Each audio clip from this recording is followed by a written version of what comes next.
नाभिकीय रसायन में अब हम नाभिकीय बंधन ऊर्जा और द्रव्यमान क्षति के बारे में पढ़ेंगे। ये एक मुख्य बिंदु है जिससे कि द्रव्यमान और ऊर्जा के बीच में क्या संबंध है उसके बारे में जानकारी मिलती है और साथ साथ ही नाभिकों के स्थायित्व के बारे में हम जान सकते हैं।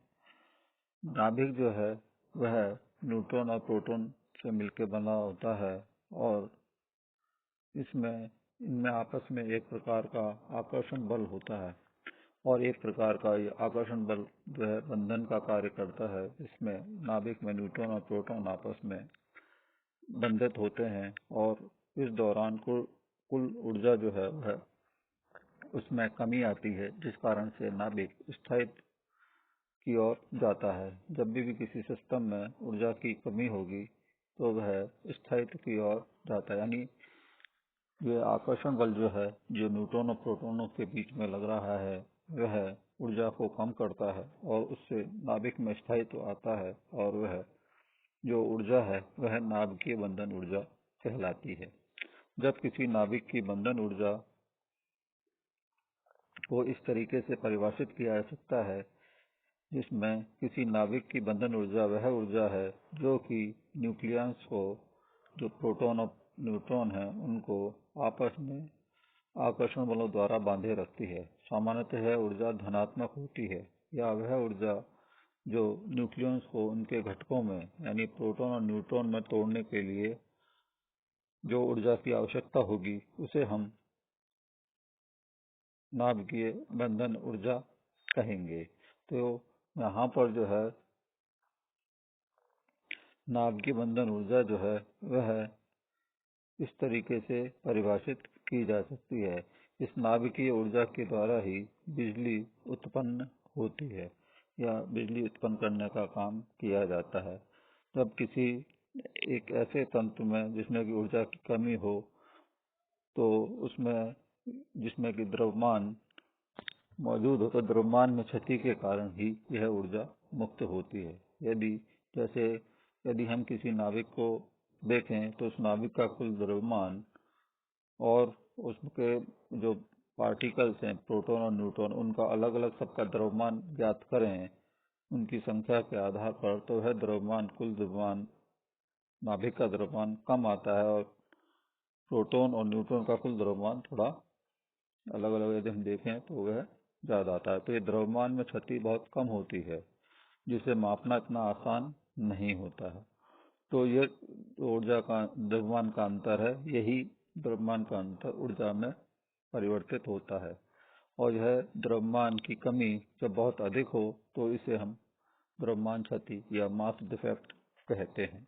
यह द्रव्यमान क्षति जो है बहुत अधिक मात्रा में ऊर्जा को मुक्त करती है।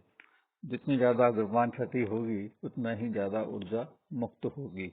इसे आइंस्टाइन के एक समीकरण द्वारा प्रदर्शित किया जा सकता है, जिसे E=mc²। यहाँ पर E जो है वह ऊर्जा है, m जो है द्रव्यमान है और c जो है प्रकाश का वेग है। तो यहाँ पे मास के आधार पर, द्रव्यमान के आधार पर ऊर्जा में को ज्ञात किया जा सकता है या ऊर्जा के आधार पर हम कितनी द्रव्यमान क्षति हुई है उसको ज्ञात कर सकते हैं। यानी मास द्रव्यमान का ऊर्जा में अंतर परिवर्तन और ऊर्जा का द्रव्यमान में परिवर्तन हम मालूम कर सकते हैं। जब द्रव्यमान क्षति को ज्ञात कर लेते हैं तो नाभिक की बंधन ऊर्जा को भी ज्ञात किया जा सकता है, जिससे द्रव्यमान का ऊर्जा में परिवर्तन हुआ है। अतः द्रव्यमान को ऊर्जा में या ऊर्जा को द्रव्यमान में अंतर परिवर्तित किया जा सकता है। तो ऐसा इसका उदाहरण है नाभिकीय विखंडन और नाभिकीय संलयन। जैसा कि हम जानते हैं विखंडन में एक बड़ा नाभिक जो है वह छोटे नाभिकों में अलग टूटकर अलग हो जाता है और स्थायी नाभिकों का निर्माण करता है। उसी तरीके से नाभिकीय संलयन में छोटे छोटे नाभिक जो है वह आपस में मिलकर जो है थोड़ा बड़ा नाभिक बनाते हैं और यह दो नाभिकों का जुड़ना उसमें होता है, इसमें भी ऊर्जा मुक्त होती है और नाभिकीय विखंडन में भी ऊर्जा मुक्त होती है। नाभिकीय विखंडन में जैसे हम यूरेनियम का उदाहरण देखें तो यूरेनियम का नाभिक दो छोटे नाभिकों में विखंडित होकर कुछ न्यूट्रॉन्स को बाहर निकालता है।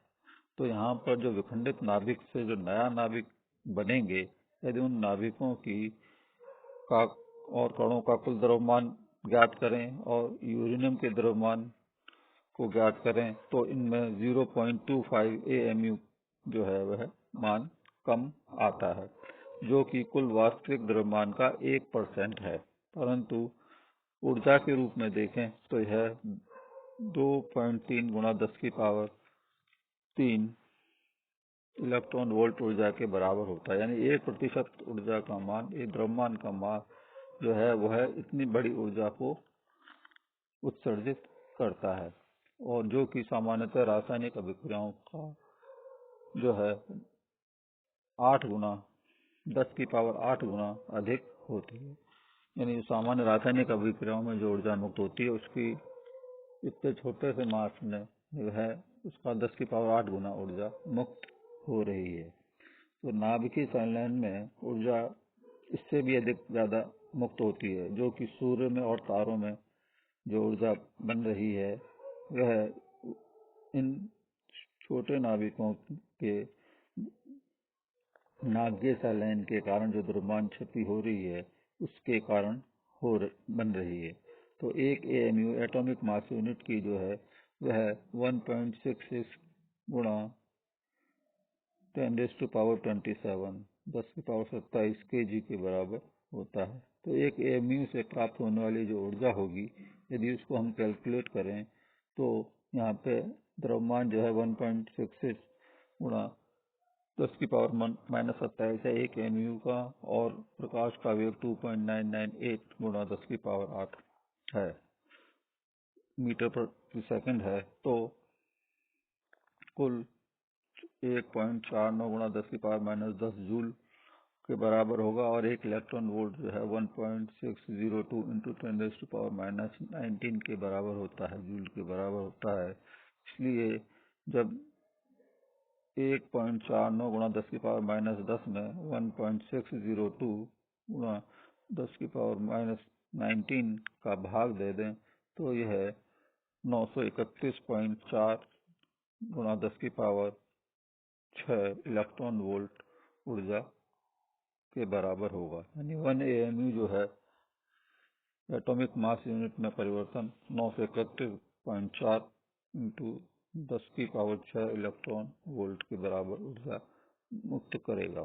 तो यह इसको हम MeV मिलियन इलेक्ट्रॉन वोल्ट में लिख देते हैं। तो एक 10 की पावर 6 जो है इलेक्ट्रॉन वोल्ट वह 1 मिलियन इलेक्ट्रॉन वोल्ट के बराबर होता है।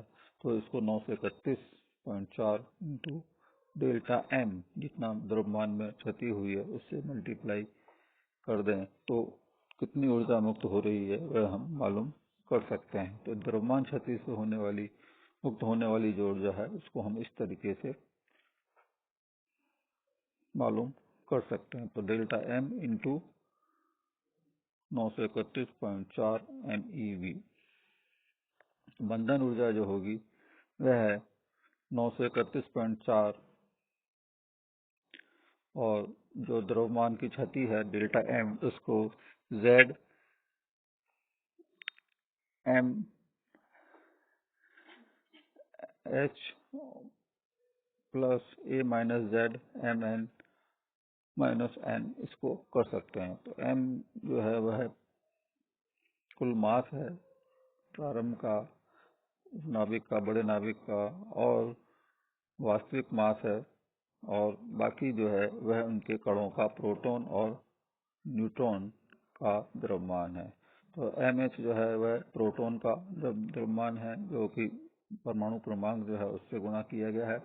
A माइनस Z जो होता है वह न्यूट्रॉनों की संख्या होती है, इसलिए A माइनस Z माइनस को मल्टीप्लाई करेंगे Mn से, मास ऑफ न्यूट्रॉन से, न्यूट्रॉन के द्रव्यमान से, और इससे हम प्रोटॉनों का और न्यूट्रॉनों का हम कुल मास जो है वो मालूम कर सकते हैं।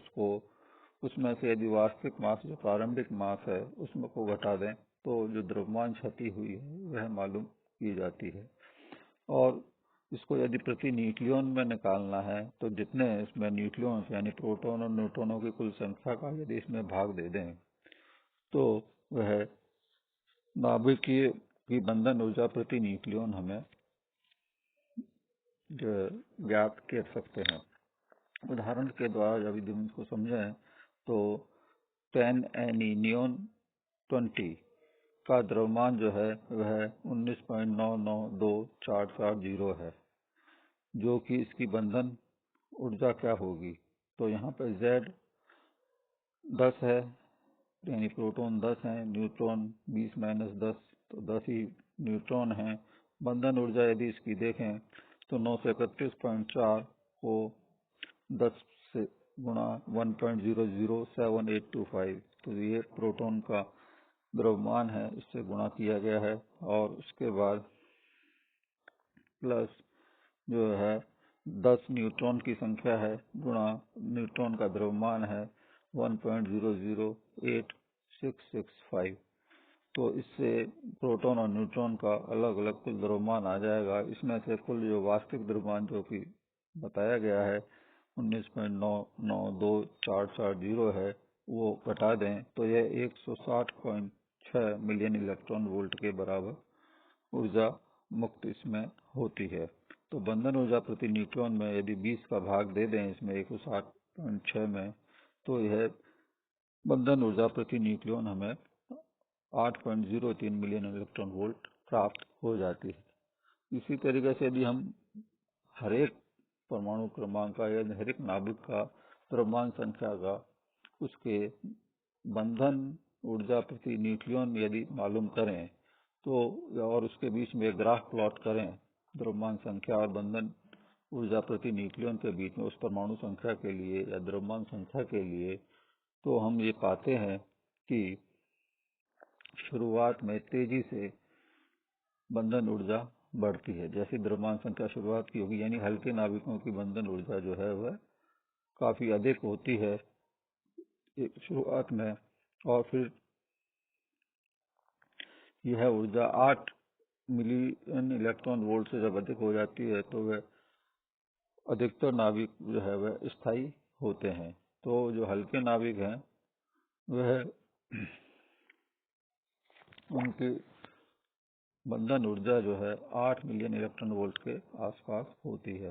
लेकिन जब बंधन ऊर्जा शुरुआत में तेजी से बढ़ती है उसके बाद 8.8 मिलियन इलेक्ट्रॉन तक पहुंचने के बाद मध्य में जो द्रव्यमान संख्या 20 के बाद के तत्व हैं और द्रव्यमान संख्या 80 से पहले तक के हैं वह उनमें अधिकतर नाभिक उपस्थित जो है वह स्थायी होते हैं।